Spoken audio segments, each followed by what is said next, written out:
Hello and welcome to the Sidebar presented by True Crime Daily, taking you inside the courtrooms of high-profile and notorious cases from across the country.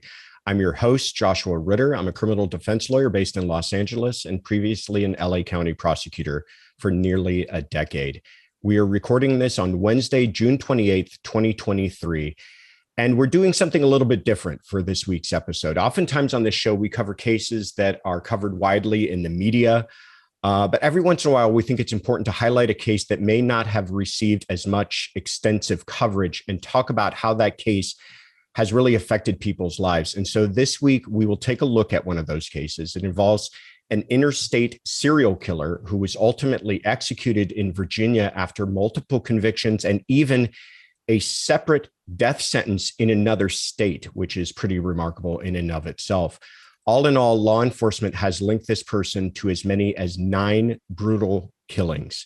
And today we are very honored to be joined by 2 special guests with intimate ties to this horrible story. Joining me are Jennifer Morrison, Vermont's Commissioner of Public Safety, and Andrea Shreeman, a LA-based writer, director, and producer. Together they host the Hero Maker podcast, dedicated to revealing the real-life events surrounding the 1988 murders of their college friends, Rachel Raver and Warren Fulton III, 2 of the victims of the serial killer, Alfredo Prieto. Jen and Andrea, thank you so much for joining us and sharing your story and this journey with us. And I quickly introduced the both of you, but if you don't mind, for listeners, tell us a little bit more about yourselves. Go ahead, Jen. Sure. As you mentioned, I'm the Commissioner of Public Safety in the state of Vermont. And prior to that, I spent 28 and a half years in municipal policing, serving in every rank and role between patrol officer and chief of police in the city of Burlington, where I spent 23 and a half years, and in the town of Colchester, where I spent just over 5 years. Wow. And how about you, Andrea? It's so great to be here with you, Joshua. Thank you so much for taking an interest in what we're doing with the Hero Maker podcast. And in this case, these many linked cases. So I am a writer, director, and executive producer. I live in Los Angeles. I have worked on 11 narrative features, 4 documentary features in various positions, including in an executive producer position on a film that won Sundance in 2008, a film called Fuel. Congratulations. Thank you. I worked with that filmmaking couple, the directors on that, several times. And in fact, we have a film that came out last year that I highly recommend. That's called The Revolution Generation. And so I've had a little bit of traction in the documentary world, but I also work a lot in narrative. And yeah, you can go look me up, but that's the basics. And happy to be here.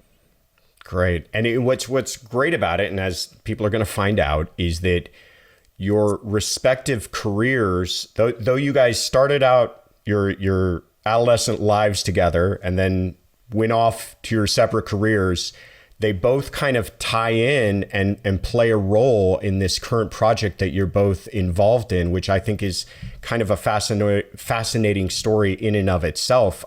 So what I'd like to do is just kind of walk through how this developed in your lives, and you guys please just fill in the pieces where you can. But just as a short introduction, we're talking about in the 1980s, you were both scholarship athletes at George Washington University. And Jennifer, you were the captain of the women's soccer team.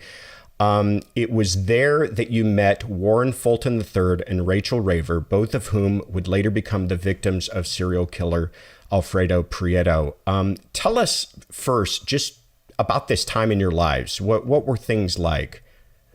Well, we were playing soccer. We were training hard. We were training not so hard in the off season. We were, in many cases like mine, young adults who had never been in a big city environment like Washington, D.C. before. So there was a whole lot to discover at GW, studying, making friends.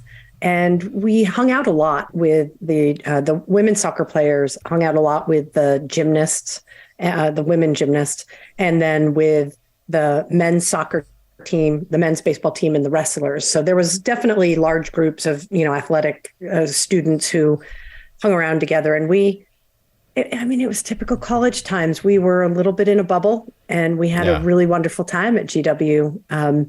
I met Rachel when first day of preseason, my freshman year at GW. She was a couple years older than me. And then in her, the year before she was murdered, we met Warren through her. Warren had been a transfer onto the men's baseball team. And when the two of them got together, we were all just like, oh, they're so cute together. They're so adorable. And they really were. They were this all-American couple who were responsible and respectful. They were smart, funny, athletic. And there's just so much that I could say that's positive about Warren and Rachel, but they truly were the epitome of all-American kids who were just starting out in their life. Yeah. I was not a part of the athletic life when I was in college, but I can imagine, and Andrea, fill us in on this, how it's got to be almost like a fraternity or sorority environment it's got to be closer is what I'm imagining. And you tell us, but this is how I'm imagining that it's just a different experience to be a part of the athletic life on a campus like this. Yeah, I mean, one of the things that I would add from the gymnastics side is that we trained hard in the off season, Jen. Yeah, it was very close knit, and part of that was there was a massive, and I guess this happens on most university campuses where freshmen have their own dorm. The kids who are coming in, there's a place where. But as an incoming freshman and an athlete, I didn't have that. We went immediately to the athletic dorms, which were maybe a little nicer. We had kitchens. We would go eat together. We would train together. We would hang out together. And they wanted. We were considered student athletes, so student first. They wanted to make sure that we were really keeping up with our studies, and so we did that. Also studied together and traveled together. And it was it was a really unique experience for sure. Yeah. And Jen, you started to touch on this a little bit, but I'll start with you, Andrea. Tell us about Rachel and Warren. What were they like? Just give us a flavor of these people. I'm actually going to share some of the things that we've learned. We have had, and because at the time, of course, they were part of this group. And for me, it was more about the group than the individuals, but they were very kind. Very hardworking, especially like Warren, hardworking, devoted. He was a walk-on to the baseball team, so he had to really work for anything he got in that situation. He also worked himself through school, so he had a job. And one of the things that Jen, I wanted to add was that his parents were both ministers in the Salvation Army, and these two college students, Rachel and Warren, would go to church with his parents on the weekends. So it's saying a lot. It's just, again, unique and standout, right? And Rachel was a very bright light, smart and funny and very buoyant and beautiful, physically beautiful, and about to enter law school. And that's what there is for me to share about them.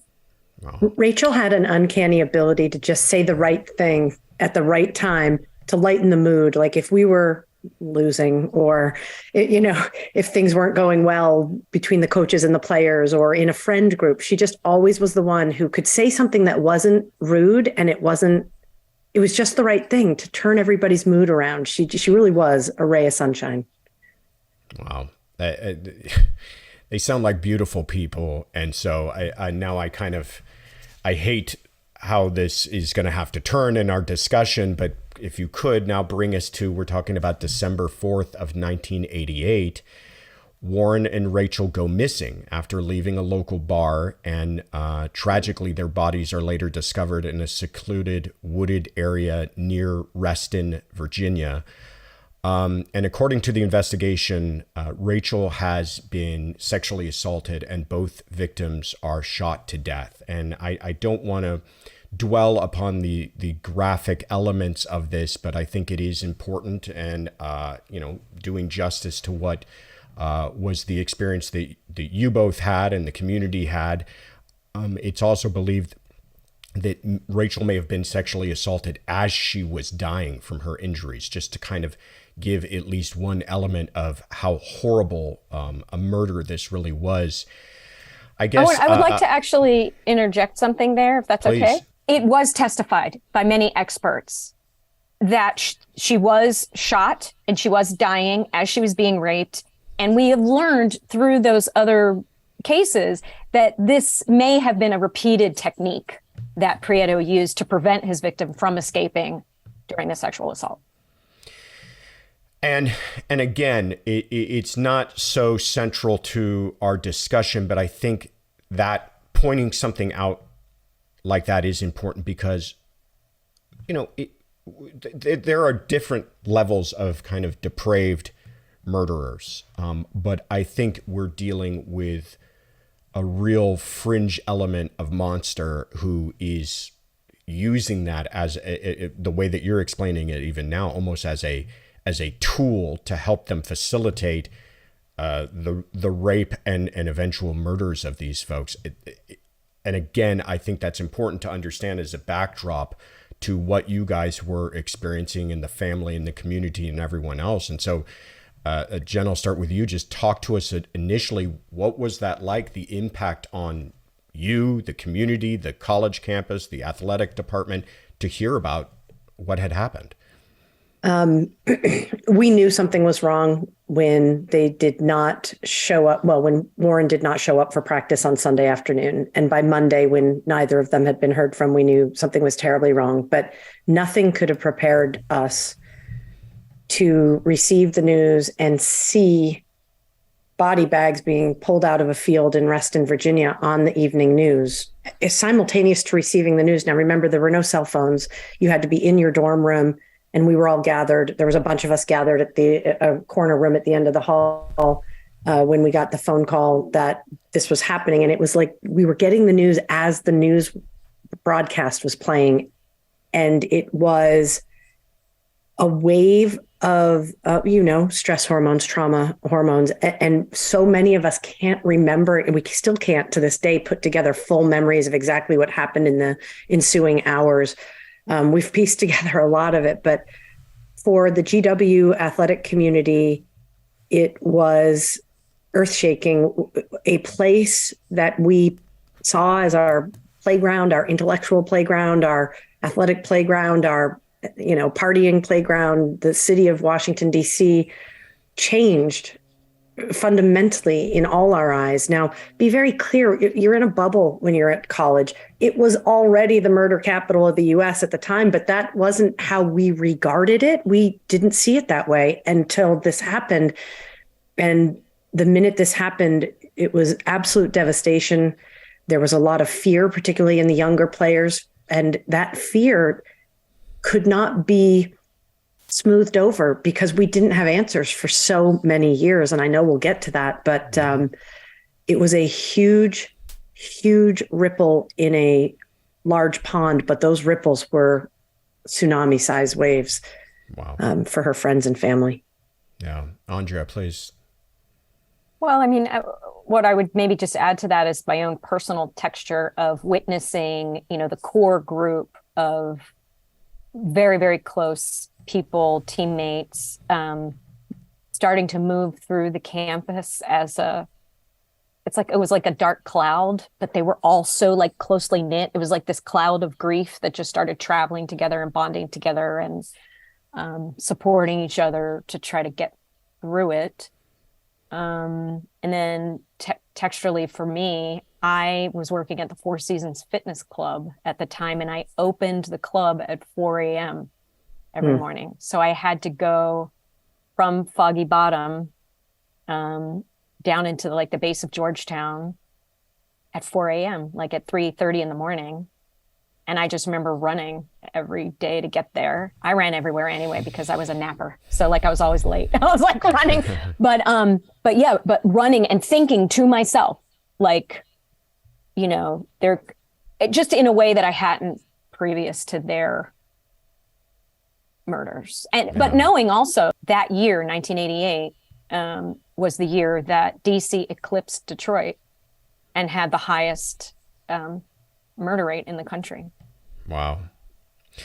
You know, one of the reasons why I wanted to do this, and I think it's important to talk to people who, you know, didn't just cover a story or investigate a story, but people who actually lived through it, is just these little details like, you know, you, Andrea, talking about running to work out of just fear. But even Jennifer, I hadn't even thought about it, but just the way that we get news now, it's so immediate and so accessible that, you know, if it's not on your cell phone immediately, several different news reports about an event, you're texting 15 different people and sharing information, but you guys don't have the advantage of any of that at the time. And so you're just watching this all develop on the news, and it's about someone that you're so close to. Yep. Incredible. Different time. Totally different time. Yeah. Incredible. Okay. Well, you had alluded to it, but this goes unsolved. And so there is no immediate kind of closure. And you guys we're going to skip forward a few decades to talk about what eventually happened. But before we get there, one of the things I was most curious about in talking to the both of you about this is, what was that like? I mean, you know, immediately I imagine there's the what happened and the confusion that turns into, well, are they ever going to catch this person? But now we're talking about decades passing of wondering what's happening. What was that like, that interim period before you start to hear any developments? I can tell you that as the captain of the soccer team, it was really frustrating. I was trying to provide answers and offer some comfort and reassurance to the other players that this was okay. And there was nothing but a black hole. There was no progress. So in the short term, it actually made the fear worse because we didn't know anything. In the long term, I can say that this case was one of the strong motivators for me beginning a career in law enforcement and staying in law enforcement all this time, because I couldn't reconcile the fact that some beautiful humans could be removed from the earth in such a savage way, and that no one can figure out by who or why. And so trying to want to get answers for other people similarly situated became a big driving motivator for me. And so it was one of those things that you could not think about for a few months at a time as you grew further and further away from the incident and being in college. But there was always something, the anniversary or something that came up, or you came across a photograph, and you'd always have it in the back of your mind. And then once information started flowing, I actually do feel like the way I felt about their murders changed a little bit, because it seemed like there was hope that somebody would be held accountable. Yeah. Andre, I want to ask you the same question, and I'm curious too. Was there any kind of speculation at the time? Oh, this must be connected to some other event, or oh, they have a lead, or was it just nothing and you guys have no idea what's going on? So for me personally, because I was not on like the inner sanctum, and I did kind of move on with my life, and I moved across the country away from where I thought, you know, this horrible event had happened. I wasn't in like a day-to-day bout with it.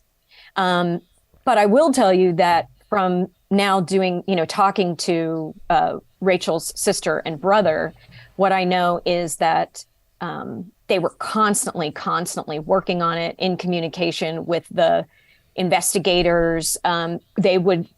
Her mom would find things that seemed similar, either see something on television, or her brother would. The interview with Matt Raver is incredible. He ended up finding evidence. He ended up finding a suspect. I mean, he was very, very involved. So I think for the people on the inside, they kept churning and working and taking their energy and their sadness and their grief and turning it into some kind of action. In my exploration, our exploration of these events, I have discovered that this is like one type of way that people respond to this sudden violent loss, is that they have this energy and they have to put it to use. So I know that people were working on it, and I will say Fairfax never gave it up. Fairfax County put a lot of resources behind it, always had it alive, had an incredible a initial investigative team on it. And then once cold case came online, they were one of the very first cold case units in the country. Fairfax is for its size, a very well-resourced department. And officers remembered the case and said, that's the box I want. Give me that box. Yeah. Well, I want to pick this up. And part of that I want to add is that the ravers themselves and the Fultons, but specifically we've talked more with the ravers, were such beautiful people as a family, and they wore their grief on their sleeve, that when you met Veronica Raver, Rachel's mother, you fell in love with her, and it made you, and when you learned who the kids were, it just drove these people like, I want to do this not only for myself, as a professional. That's what Murphy would say, but he's out there fighting to get answers for their parents and their families. It's incredible to see, like you said, that people handle this type of drama and grief in different ways. And some people just put all of their energies into something positive with their lives. And I just find it so amazing and commendable. And we've all asked ourselves the question, what would we do if, having experienced something nightmarish like this? And it really is inspiring. If there's a way to find some positive energy around all of this, it's inspiring to see people who do find a way to get some good out of it, or concentrate that mourning into some sort of positive way. All right. So now we're 17 years later, just so people are keeping up with, when I'm talking about decades of time going by, literally 17 years later, Alfredo Prieto is serving time as a death row inmate in California, having already been convicted for the murder of Yvette Woodruff in 1992. Remarkably, after legislation requiring all convicts to be entered into a national database, a DNA hit in September of 2005 matches Prieto to the slayings of Warren and Rachel. Tell us, Andrea, I'll start with you. Tell us, well, first of all, were you guys made aware of this when it first happened? Was it still enough a part of your lives that you found out about this? And tell us what it was like to find out that there's a suspect now. That we did have a breakthrough in the case 5 years prior to that, which was 12 years in 2000, when DNA linked their event to another East Coast case. Yeah, rape and murder. Wow. That was like 20 minutes away. And if you go to the Velda Jefferson episode, which is episode 4, I think, of the podcast, the mother of that young lady speaks and speaks about how the families came together and started to share in their grief and experiences, and found some kind of love and hope, renewed hope out of that connection. It's a really, that was a big change for us. That was like the first moment where we were like, oh my goodness, like this might actually, there's movement. This might actually there might be hope that we could find this killer. But it was just linking these murders. We didn't know the killer at that time. Well, but correct me if I'm wrong here. You're then realizing at that point that this may be a serial killer, right? Or at least this person is responsible for other murders. It isn't some isolated event of some person that may have disappeared a long time ago. Yeah, I don't think serial killer was really in the vernacular yet, but it was not surprising based on the just grotesque nature of what happened to Rachel and Warren, that this person had killed someone else.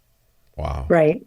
And then in 2005, when the suspect was identified, and learning that he was already on death row for other gruesome crimes, I can tell you that we learned of this, the women's soccer team learned of this in a very timely manner. It wasn't immediate. I'm sure it was days after the family found out. But that was one of those points where, maybe you haven't talked to your teammates in a year. Maybe you haven't really stayed in touch. And all of a sudden we're all communicating again with like, can you believe it? Can you believe it? And while it introduced a level of ickiness because it started to become clear that this was not just a serial killer, but a depraved and indiscriminate serial killer who did not just kill people to sexually assault the women, and whose victims spanned an age range from 15 to the 70s. It became clear that this was a really depraved human, but it also brought some closure. And so it's a mixed bag of emotions that I remember feeling when it finally felt like there's an answer as to the who. We'll never know the why, but the guy is locked up. So yeah, it was a good moment. Yeah. Tell me a little bit more about what you were saying, that you're starting to figure out how depraved this person was. Did you come to be aware of the circumstances of Yvette's murder at that time? So in the early days in 2005, all we knew is that he was on death row for a triple abduction that resulted in the homicide of a teenager. That's all I knew. And in fact, that's all I knew about his victims, even heading into the podcast with Andrea, because one of the agreements that she and I came to in the course of dreaming up the Hero Maker podcast was she had taken a lot of time, a couple of years, to really research Alfredo Prieto, who he was, who his victims were, kind of the arc of his criminal missteps.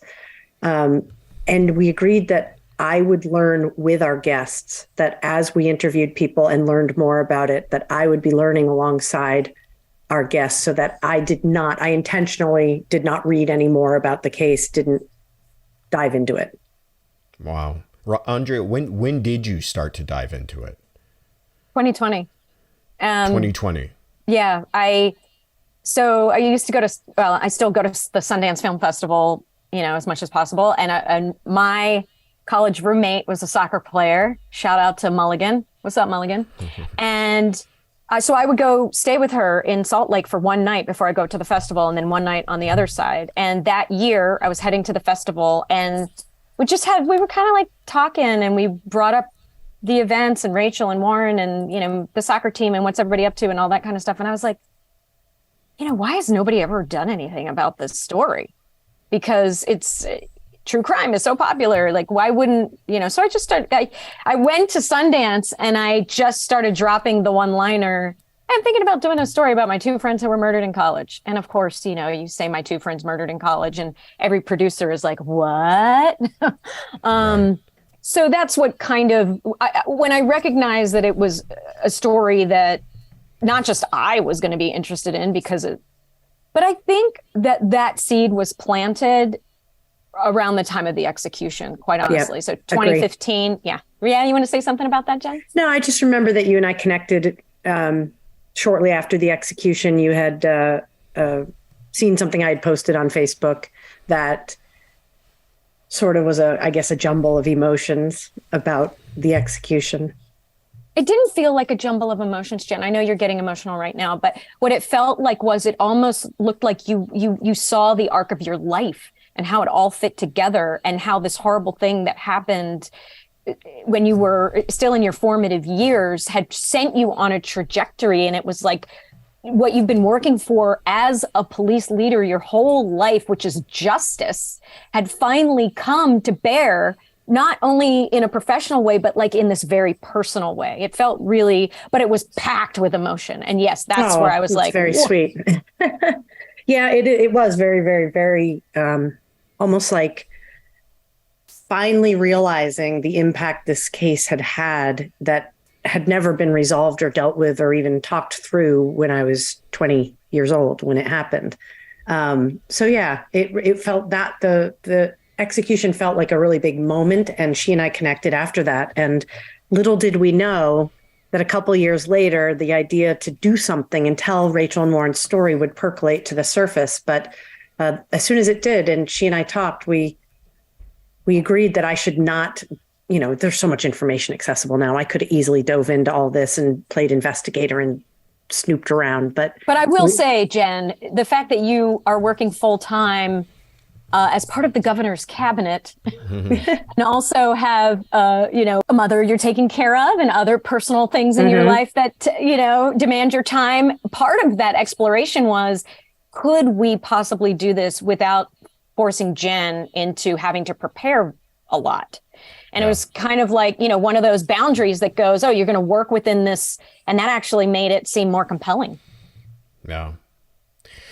So, I mean, I want to be able to complete the arc of this story with Prieto and him being brought to justice and everything else. But I'm realizing in speaking to you that that's not exactly how it played out for you guys, that you almost revisited it after reconnecting after the kind of ultimate conclusion, at least of Prieto, in the most serious of sense, ultimate conclusion of him. But I want to fill in for listeners how this all kind of concluded. So they get a DNA match in California.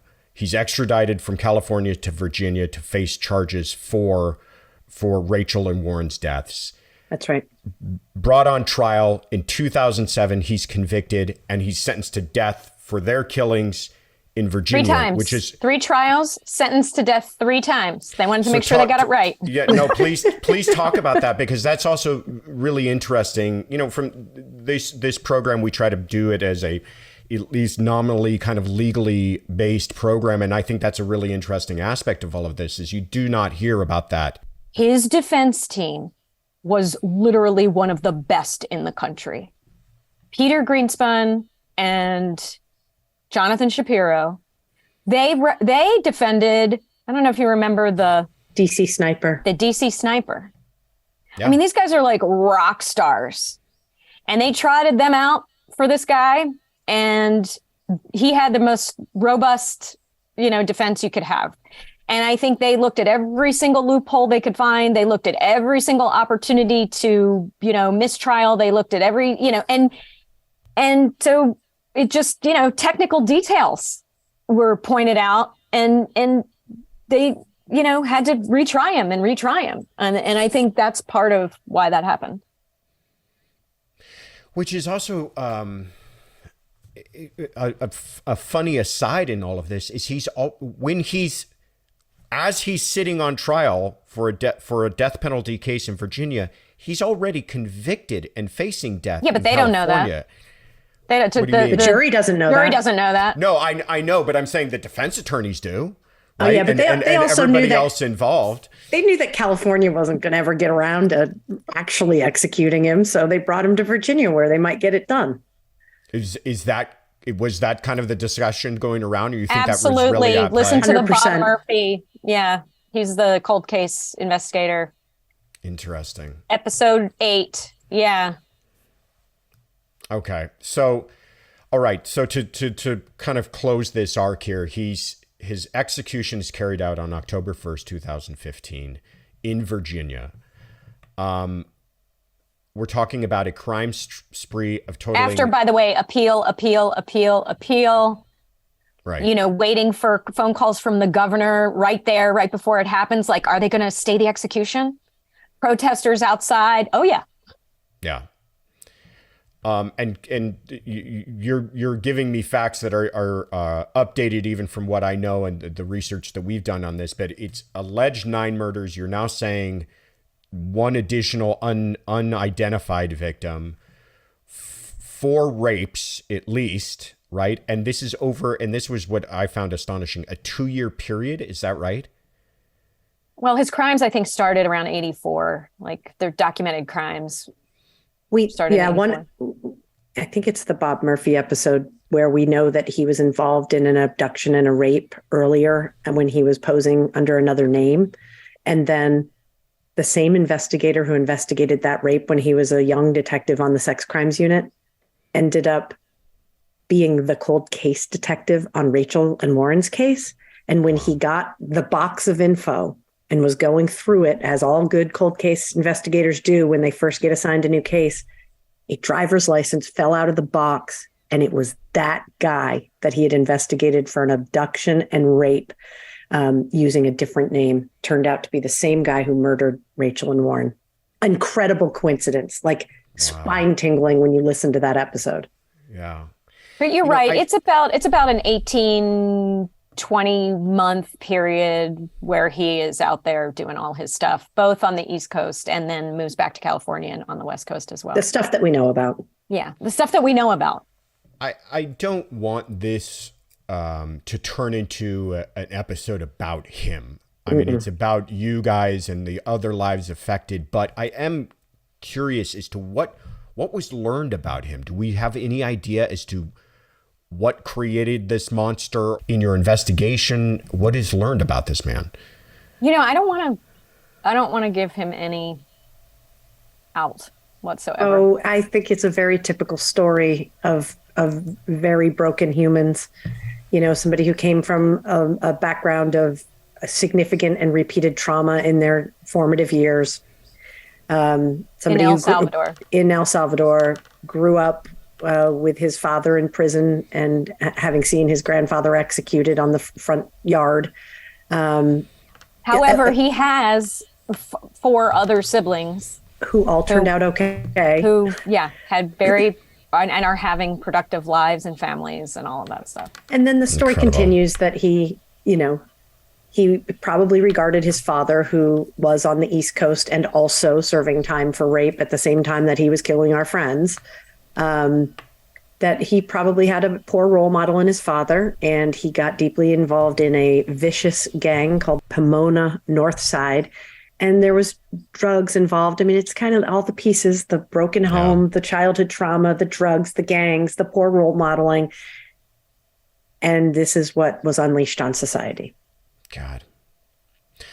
All right. Well, you talked about it, but now is the point in this kind of history of the execution has happened. Jennifer, you make this Facebook post. Walk us through that.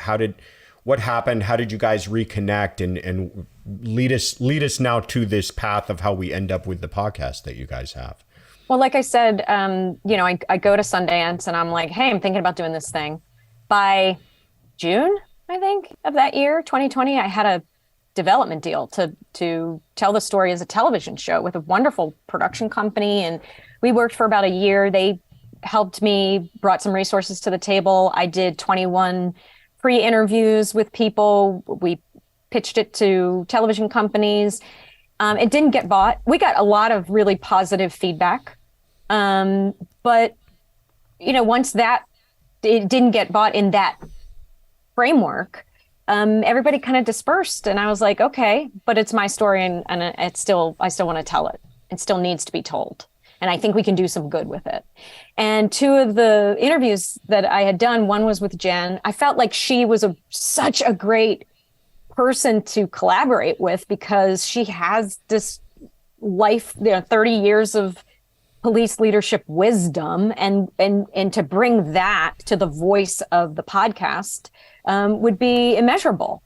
And then we had also talked about Tom Jackman, 2-time Pulitzer Prize winning Washington Post journalist who covered our friend's story for 15 years, joining us on the podcast. Unfortunately, or fortunately, when we said, okay, Tom, we're ready to go, he was like, I know I said yes, but January 6th happened and he had to go cover all the trials. Covering that. He was like, I'd love to do it, but I haven't seen my family in a month, so they come first. But then we had a wonderful interview with him, and he's been very kind in he appreciates what we're doing. He seems to think we're doing a good job. So yeah, we just started interviewing people. And Jen, do you want to speak to the commitment that we made in terms of what the podcast would be about? Well, I want to say from my perspective that this was a certain circumstance where I had no bandwidth to take on a project, and I had never listened to a single podcast. I knew what a podcast was, right? But I had never listened to a podcast, never mind try to make one. But I trusted Andrea because, she's a fancy executive producer and stuff out in LA. She must know about these things.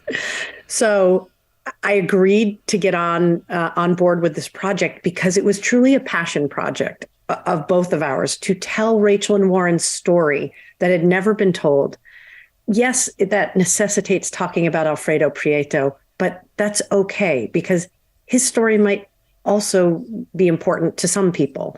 And so we agreed to do this podcast. And as Andrea said, as a matter of like practicality, because I had no time, I didn't have time to do a lot of research, but it also turned out to be a neat way for her to gauge my reactions as we were learning new information, as I was learning new information in real time on the podcast, and to be able to apply my experience to what I was hearing, to be able to be in dialogue with other leaders in the public safety space to try and draw out their wisdom. And so what we agreed on is that the Hero Maker, the name of it, would be so that in each episode we could try to identify the hidden heroes in these tragedies, whether it's this case or another case. Who are the people who are the heroes? Who are the heroes behind the obvious one? The cop who chases down the bad guy, the prosecutor who gets the win, right? And we have tried to highlight in each episode a hidden hero and bring them to the forefront. The ancillary goals of the podcast are to leave some nuggets of wisdom for the current and next generation of law enforcement leaders, and to hopefully engage in a healing journey, not just for ourselves, but for other listeners who may have experienced a similar situation, and certainly for our teammates and classmates at GW. And I can tell you that it truly has been healing, and it's amazing to me how therapeutic this has been. It's very surprising. I mean, I did not set out to feel, experience healing, and it has been great. Have you received feedback from your classmates and the other folks who've not even the ones who you're interviewing and a part of it, but are people reaching out? Tell us about that. Yeah, I mean, I will hear, and it's sometimes very random. Just someone will say, "Thank you so much.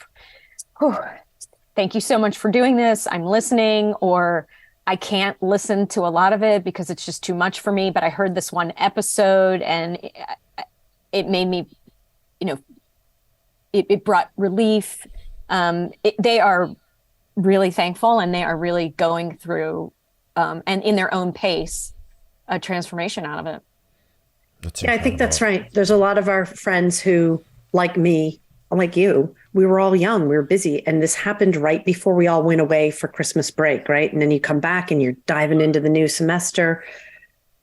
Life moved on for a lot of people. And I think that now that some of our friends and classmates are taking the time to revisit this, they are addressing a trauma that perhaps never got addressed. And we know that that's never going to result in anything good. So it has been a healing journey for us, but for many of our colleagues. And actually, there's been some very random people who have been listening to the podcast who have said to me, "This is so informative. I'm learning a side of law enforcement that I've never seen.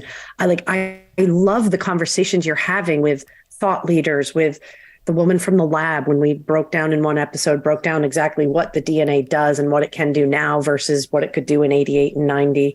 And they've just said, this is just so fascinating. You guys pick really cool people." And I guess that's really it. We talk to people on our podcast that we would want to talk to in real life. So we don't talk to losers or assholes. And we just, we talk to people we'd want to have a beer with. And I think it's surprised me how much I enjoy this. And I can tell you that now that we have 27 episodes out, I have listened to 27 podcasts now. Josh, I also want to share, there are all kinds of things that we can share about healings and transformations and great conversations that we're having. I do want to share some, Jen said that one of our goals is to leave nuggets of wisdom in the law enforcement area, we're hoping criminal justice, and also public safety. And I would like to just point to a few of the things that I've learned specifically Please. About public safety in this process. And thank you for this, Jen. One of the things that really jumped out at me came from episode 2 with Renee Williams, who's the executive director at the National Center for Victims of Crime. I learned that 90% of juvenile offenders who are incarcerated were victims of a crime themselves that didn't receive services. Remember this, Jen? Yeah. Yeah. And so that's one piece of wisdom that could make a huge difference. If we can start by providing rich and lasting support for victims, we have a good chance of reducing the number of offenders. To me, that's really, actionable. Another thing that was really inspiring was we spoke with Chief Zwoboda, episode 27. Public safety needs to be co-produced. This is something that Jen says a lot in the podcast, but he was such a great example of the difference it can make when you are not having a one-way conversation about public safety. He's an incredibly progressive, an incredible progressive police leader, and there are many others who are finding these creative ways to interact with their community and understand their community's needs and work together. So that's something I've really learned. Let's not forget that you brought me one of my favorite guests, which was Jared Seid from the Center for Counsel, and I was so jazzed by the work they're doing that I've actually applied for a large federal grant to try and replicate this work in the state of Vermont, both with incarcerated people who are newly released into the community, but still under the supervision of corrections, and inside first responder agencies. So that's episode 15. If you want to get jazzed 14. I looked it up. Is it 14? Yeah. It's an incredible episode about the Center for Counsel. And these are things that I think we actually got turned on to Jared because you knew him and we had to fill in. Somebody dropped out at the last minute. So it was sort of a happenstance. And it was one of the most incredible interviews. And that episode remains one of my favorites. And it's hopefully going to pay dividends in the state of Vermont. Well, and beyond. But that was probably one of the first things I learned, Josh, in doing this podcast or in starting to research was that justice professionals and law enforcement professionals in particular are experiencing ongoing trauma. I mean, I probably could have guessed it, but to talk to them and to have them share with me that there aren't really solid institutionalized ways of helping them cope, and certainly not in real time. That a lot of times when these folks are, retire from a 35-year career in law enforcement, all the things that they never unpacked come rushing back, and they have to deal with them. And they're out there like doing that job of, public safety and law enforcement with this like repeated trauma. So yeah, I mean, and those are just a few things. I mean, there's more. Yeah.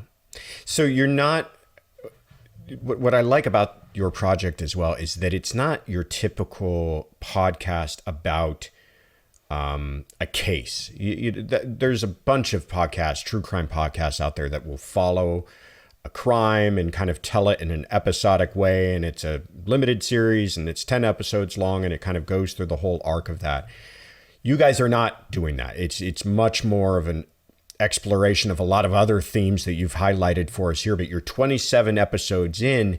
Tell us what is the plan moving forward? What can people look forward to? Well, definitely more dirt roads, because we seem to keep finding these fascinating people to take a dirt road with. I think I'll turn to Andrea for the order of play coming up, but I know that we are wrapping up season 2 in the next little bit, and that we hope to speak to one of Alfredo Prieto's defense attorneys to get their perspective. That's a big one. So that we have gotten a yes from his defense attorney. The other 2 big ones I'm working on are Tom Selleck. Jen wants me to get Tom Selleck. I do. Tom, we know you're listening. media@theheromakerpodcast.com. I have spoken with one of Prieto's siblings, and I'm hoping that they will join us to share some stuff with our audience. I think that's a really interesting perspective. And I have also tracked down one of his co-defendants, accomplices. Wow. Yeah. And who is in San Quentin. And I'm in the process of seeing if we can speak with him. Wow. Incredible stuff. Jen and Andrea, honestly, it was an honor, and thank you so much for coming on and doing this and sharing, a small part of this journey with us. Tell people where to go. Where can they go to find the podcast? Where can they go to find out more about you all? Where should people look? So we are at the Hero Maker Pod on all social media. And we have a website, theheromakerpodcast.com, where you can get all of our episodes and also vote for us. We're in July. We're up for 3 People's Choice Podcast Awards. What? Oh, fantastic. Thank you. Fantastic. And if you Google Jennifer Morrison, you will be sadly disappointed because I am not the famous actress. Yeah. And thank you, Joshua. Really honored to be part of your exploration of crime and your show, which it's lovely to meet your audience. Thank you for listening, everyone. Again, thank you guys. As always, I'm your host, Josh Ritter. You can find me on Instagram and Twitter at Joshua Ritter ESQ or at joshuaritter.com. You can find our Sidebar episodes wherever you get your podcasts. And we want to hear from you. If you've got questions or comments you'd like us to address, tweet us your questions with the hashtag TCD Sidebar. And thank you for joining us at the True Crime Daily Sidebar.